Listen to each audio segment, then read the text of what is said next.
Hey guys, how's it going? Got a new coating that I've been messing around with and running some tests on it.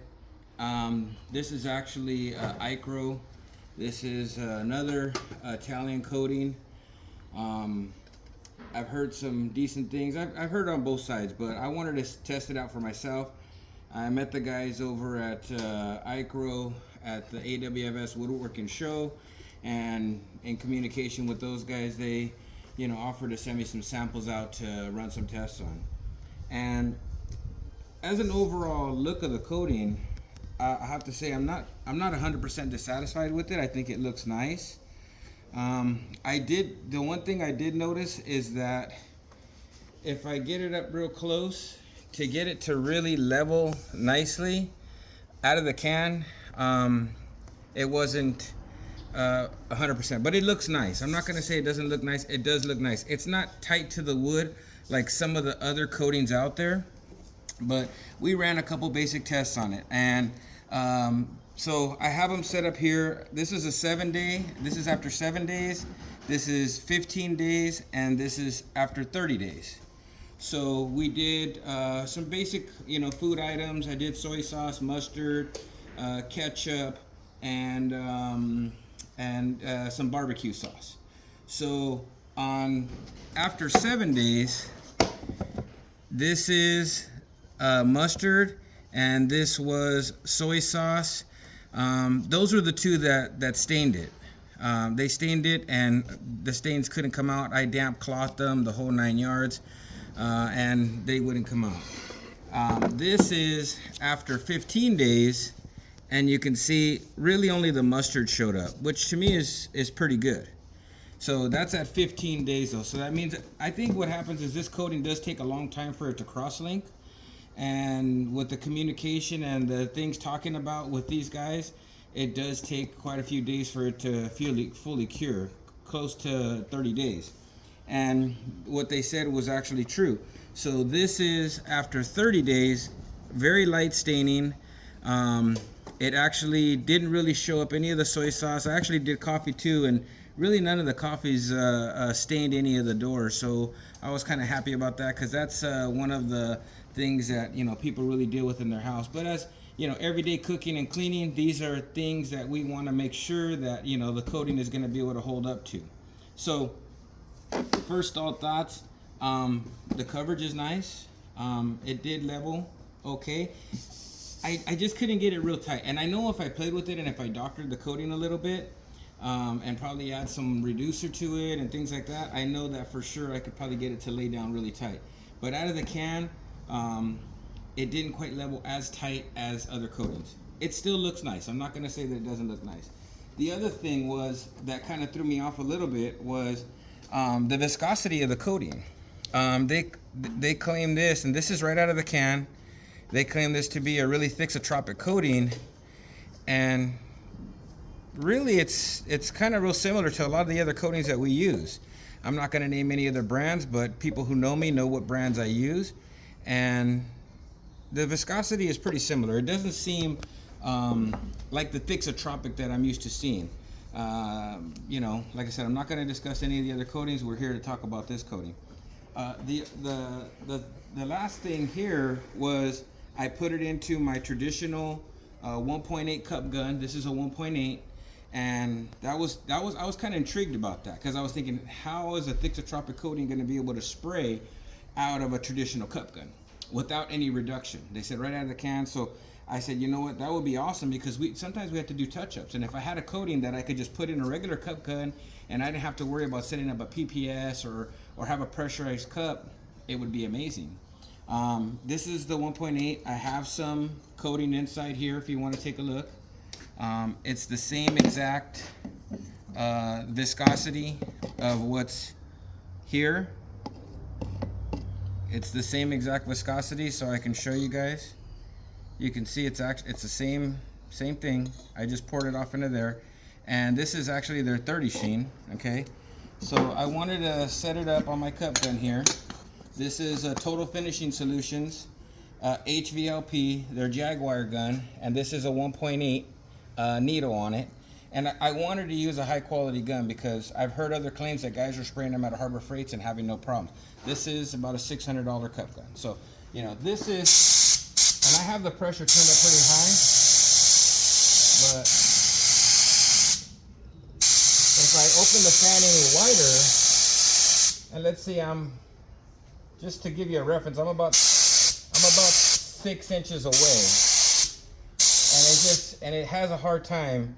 Now, if I pinch my needle down, then I can get it to come out pretty decent, but it's still, that's probably 15 psi, and it won't push it. I have to get, at 15 psi, it won't push it. I have to get my psi past 30 psi to get it to spray.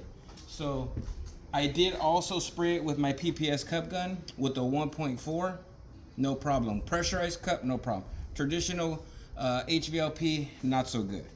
So I did some crosshatch adhesion tests. This is 7 days. This is our 7-day sample, and so we're gonna do just a regular tape. This is frog tape. So we'll pull this, and kind of what you would expect, I think. Not a whole bunch of pullage, but a little bit of pullage. The coating only set up for 7 days. We'll do a fresh one right here so you guys can see it. I'll do a fresh one right here. So we're just scoring it down, just like that.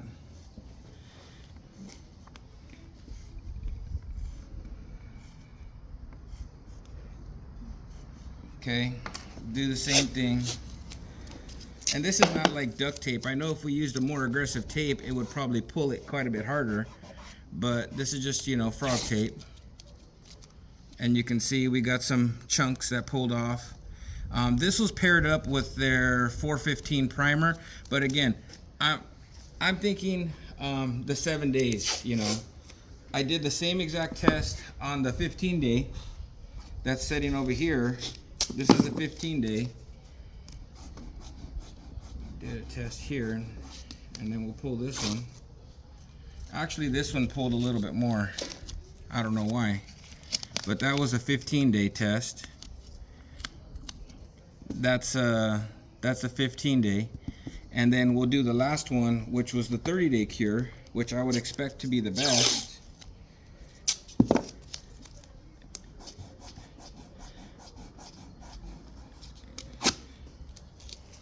And well, kind of still had the same issue where it kind of pulled a little bit. So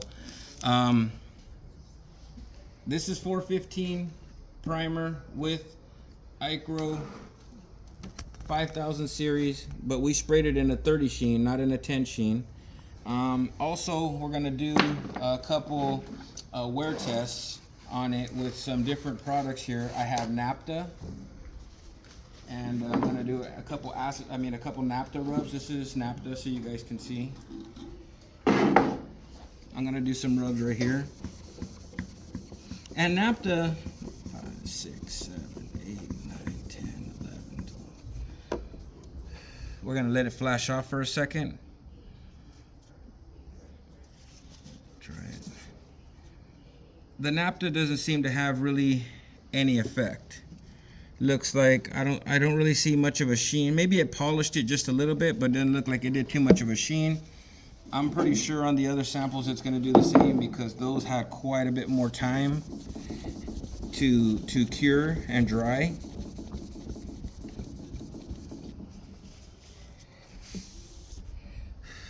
Same thing, nothing.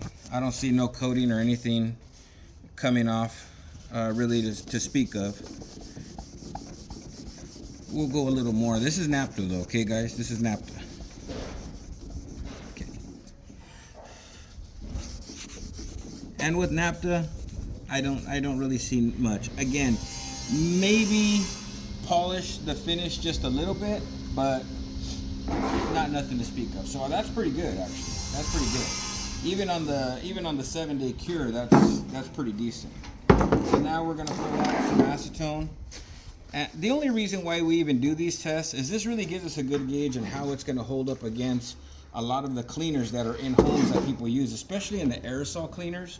The aerosol cleaners seem to be, you know, really nasty. They have butyl acetate in them and things like that, and that can break down the finish.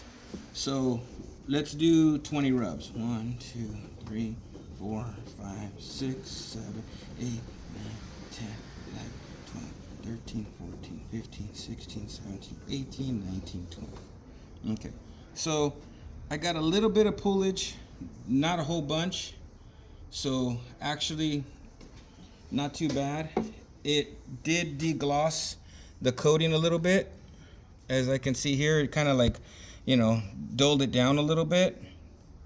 So pretty decent. And that's all catalyzed at maximum percentage. That's at 10%. So it did pull a little bit of the color. We'll do the same thing. I'm gonna do it on this side of the door.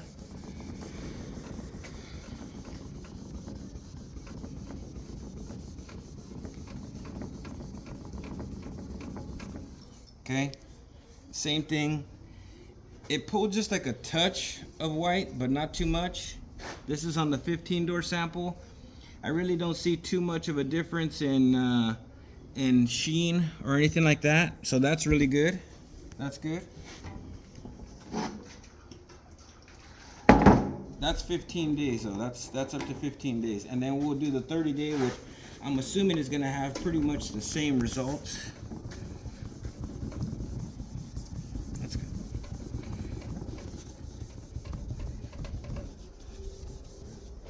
And after the 30 days, it does soften it just a little bit. It did soften it just a little bit, but not too bad. So overall, after 15 days, the cross-linking seems like it starts to take place, which is good. It does seem kind of like a long time. I would say most the coatings that I've used in the past cross-link in probably around 3 to 5 days, where you can do a hard acetone rub on them with no problem. So this coating we just know is just a little bit slower when it comes to the cross-linking ability of it, for whatever reason. But overall, I would say if I had availability to the coating, I could possibly see using it. I'm not going to say it's a bad coating. It's not horrible or anything like that. But I think some of the adhesion issues and things like that, I'm going to do some more testing on it, field testing. These were all brand new doors too. These were not refinished doors. These were all brand new doors that were primed, 2 coats of the 415 primer, catalyzed, and then after that we sanded everything. First coat with 320, and then second coat with 400, and then applied everything with a 308 airless tip. So like I said, it seems like it's an okay coating. Like I said, the long cross-linking period for me, I think, is kind of a downer. But pretty much what you're going to see here is what you see in some of the other coatings as well that I've seen staining. There are a couple coatings out there that don't take any stains. The other thing is the food stains that we did, these were only on for about an hour, maybe an hour. I don't even think it was an hour. It's probably closer to 45 minutes. And most of these tests are done over 2 hours. Some people do tests up to 24 hours.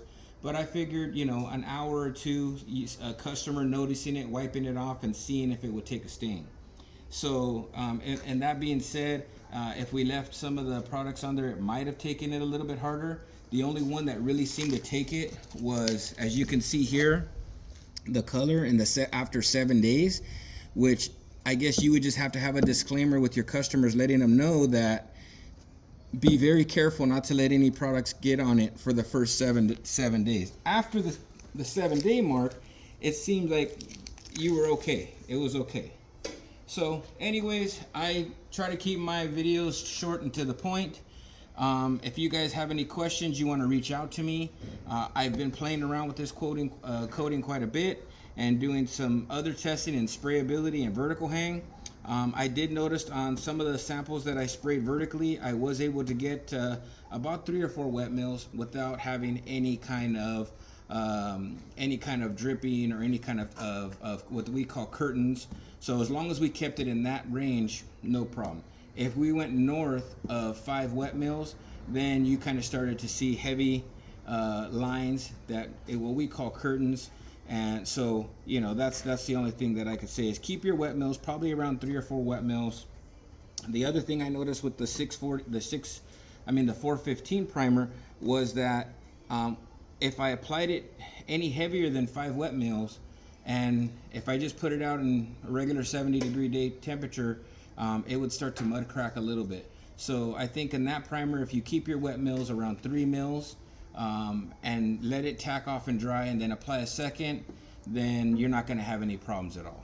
So, you know, hopefully this video helps you guys. Shout out to the guys at Royal Coatings, Meadow, the owner over there, for sending me the coating. But like I said, I mean, it seems like a nice coating. Maybe just a little tweaking to get it dialed in so that it really levels out nice. I would say probably a little bit of water-based reducer to it, things like that, and you could probably get this coating looking really, really good. But other than that, guys, hopefully you guys have a good year with finishing. And you know, I'm gonna keep posting more videos, informational videos, and you know, passing on my knowledge to anybody who's interested in learning. Thank you very much, and you guys have a good day.